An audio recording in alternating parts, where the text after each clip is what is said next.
I want to tell you about my 3 day trip to Sapporo. Sapporo is a city located on an island called Hokkaido in the northern, very northern part of Japan.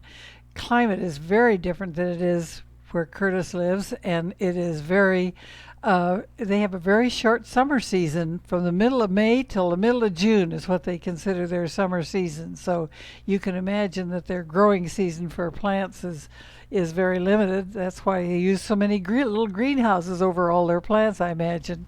Anyhow, this is the train station where I left from Osaka, and I took off shortly after that to go on to the Shinkansen, which is the high-speed train.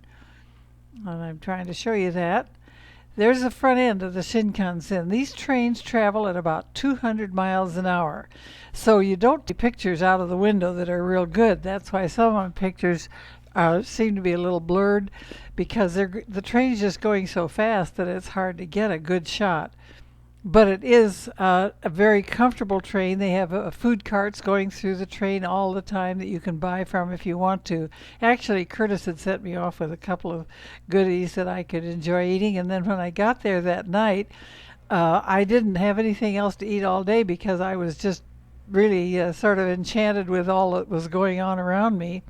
And I didn't have a chance to even feel hungry.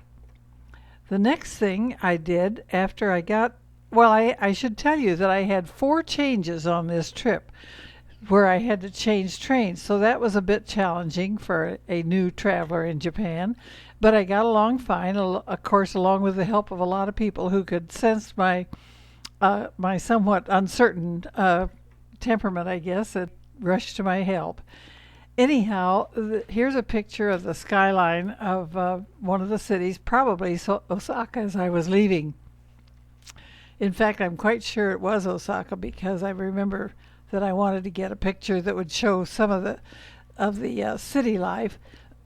One of the things that I'm impressed with here is that in the cities especially, the the housing is so compressed. There are so small living units, so many of them all seemingly just almost on top of one another.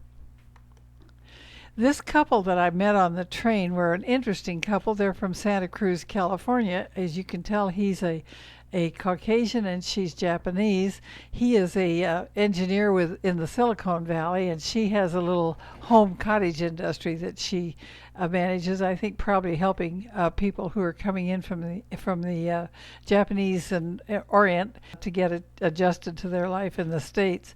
Anyhow, they were just lovely. I had such a nice visit. He gave up his seat to me because I didn't have an assigned seat on that train. It was sold out completely, but he was just very gracious, and I really enjoyed them, and I'm hoping I can stay in touch with them. I have their email.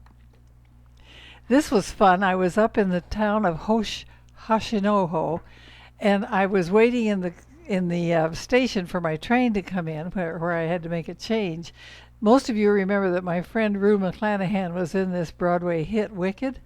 Well, I saw this sign way up in northern Japan, and apparently the show Wicked is being shown in Japan now. That was why it amused me so. Next is your hotel entrance. Now you'll see where I stayed in Sapporo. It was called the Grand Hotel of Sapporo, and it really was a lovely hotel. I got there about 10 o'clock at night. Very gracious people waiting for their new arrivals, and I was shown to my room, which was very comfortable. I really enjoyed it, and it was very pretty. It only cost this hotel, the rate was I think something like $80 a night, so it was a very reasonable rate for the going rates in Japan, and it was right in the center of the city, so it was an easy walking distance of many different. In fact, if I'd wanted to walk, I could have walked right from the railway station to that hotel. It was really very convenient in every respect. You can see another shot here of the dining room, and then this shows the big lobby. There was quite a bit of activity. I think there were some youth groups going through because I saw quite a number of young people all seemed to be sort of clustered together. It was a delightful stay, and I had them pack a little lunch for me the day I left, so that I would have a lunch to munch on while I was traveling. The whole trip from Osaka to Sapporo was about 14 hours. So it was a long day, but it was an interesting day, and it was very comfortable. That train is beautiful. Very smooth going. You just don't have any trouble at all resting, and most people fell asleep a great deal of the time. While I was in Sapporo, then I went to I took a sightseeing trip the next day on a double-decker bus. This was where we started out, and the bus was filled. It was a very interesting group of people, very cosmopolitan. We saw many interesting and very beautiful government buildings, this being one of them. Then we saw a nice display of cherry blossoms in the parks as we went along, and I got some pretty good pictures on this tour. This is a picture of the upper deck of the bus, people riding along to get a shot of the double decker. And this building, I have another picture which is better, but it's one of the most historic buildings in Sapporo. It's very old. It's the original government building, and they had quite an impressive entrance to it. They had a descriptive, display telling about the history of it, and then a beautiful avenue of cherry blossoms all the way down the avenue. I thought that was very pretty. Some people asked if they could take my picture, and that's how I got in it. It was a beautiful day. We had very comfortable weather the whole time. This is one of the shrines that we visited. Of course, as you know, there are many shrines all through Japan, and in many of the large cities. Numerous shrines in any one city, and this happened to be one we saw. As you look at this picture, you have to look rather close to see that there's a large statue of a Japanese warrior, and that had some historic significance. This picture shows the washing routine that people go through before they enter the shrine. They have to wash their hands very carefully first, and then they wash their mouth out, and then they have to re-wash their hands after they wash their mouth. It's quite a procedure, but it's all part of their religious custom. Pretty picture of cherry blossoms again. And then this is a display of all the birds that are indigenous to that area, and I thought of Patty when I saw this because it was something I thought she would enjoy seeing too. But it was very descriptive, and it was a very lovely display.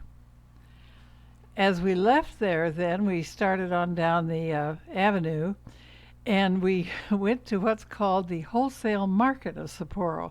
It's sort of a glorified fish market. On the way we passed never be without a McDonald's, no matter where you go, and there it is, the big golden arches.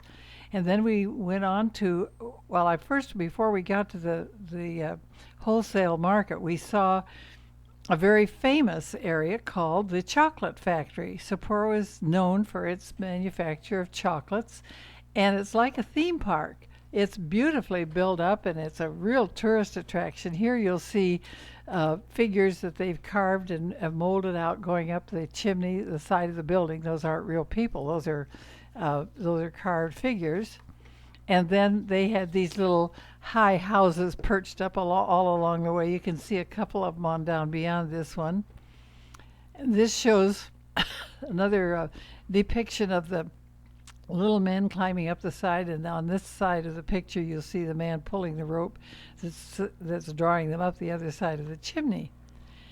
There were many beautiful displays through our area, and I didn't get as many pictures as I might have, but it showed this particular picture. On the right hand side you'll see the woman who was our tour guide, and they were all very friendly. This is just a picture of the mountainous areas around Sapporo. You can see why this was a very popular place for the Winter Olympics that was held there in 1972. Try to wrap it up.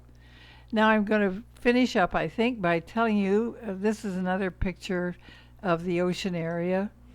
Beautiful displays of china and glassware throughout the building, and then carvings that were all done in chocolate. Little display area. This was one I enjoyed seeing because it was a display of Elvis Presley, and then a panel was of John Kennedy. So I had a lovely day in Sapporo. It was delightful, and I went on then from there to the wholesale market.